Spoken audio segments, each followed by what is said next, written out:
I had spent years writing what became known as the Biden crime bill. The Biden crime bill. The Biden crime bill. Democrats right now, especially African Americans, have really looked back on the 1994 crime bill not very fondly. Hillary Clinton herself has come out against it, even though her husband signed it into law.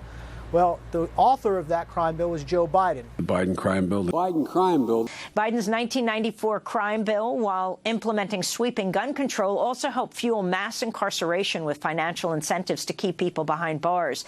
The Biden crime bill. The Biden crime bill. The Biden crime bill is before us, calls for the death penalty for 51 offenses. A wag in the newspaper recently wrote that something to the effect that Biden has made it a death penalty offense for everything but jaywalking. The Biden crime bill. Biden crime bill. The Biden-Hatch crime bill, as it becomes law, God willing, I hope that we will have ended once and for all this notion that is a hangover from the 60s, that somehow Democrats are weak on crime and Democratic presidents are weak on crime and Republicans are tough on crime. The truth is, every major crime bill since 1976 that's come out of this Congress, every minor crime bill has had the name of the Democratic senator from the state of Delaware, Joe Biden, on that bill.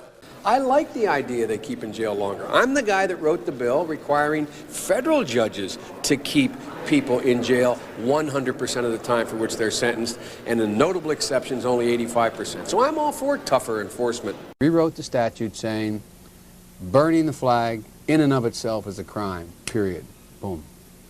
We changed the law so that if you are arrested and you are a drug dealer, under our forfeiture statutes, you can, the government can, take everything you own.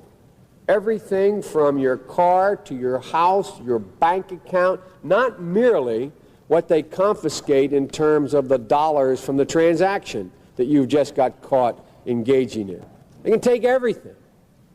We have laws in the last several years where we don't allow judges discretion to sentence people. Flat time sentencing.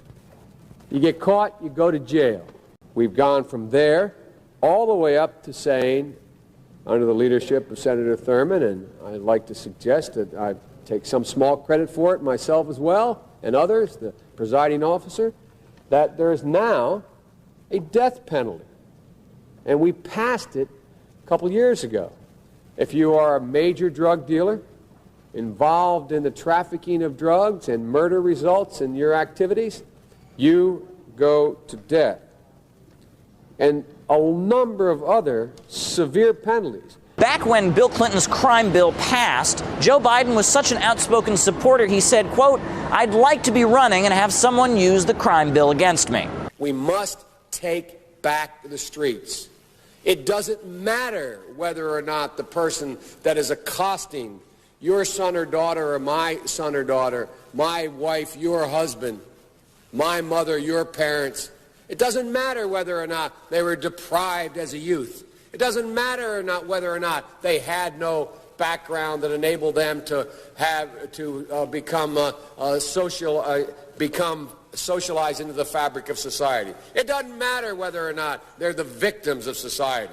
The end result is they're about to knock my mother on the head with a lead pipe, shoot my sister, beat up my wife, take on my sons. So I don't want to ask, what made them do this? They must be taken off the street. That's number one. There's a consensus on that. Unless we do something about that cadre of young people, tens of thousands of them, born out of wedlock, without parents, without supervision, without any structure, without any conscience developing, because they literally, I yield myself 3 more minutes, because they literally have not been socialized. They literally have not had an opportunity. We should focus on them now. If we don't, they will, or a portion of them will, become the predators 15 years from now. And Madam President, we have predators on our streets that society has, in fact, in part because of its neglect, created. Again, it does not mean because we created them that we somehow forgive them or do not take them out of society to protect my family and yours from them. They are beyond the pale, many of those people. Beyond the pale. And it's a sad commentary on society. We have no choice but to take them out of society. And the truth is, we don't very well know how to rehabilitate them at that point.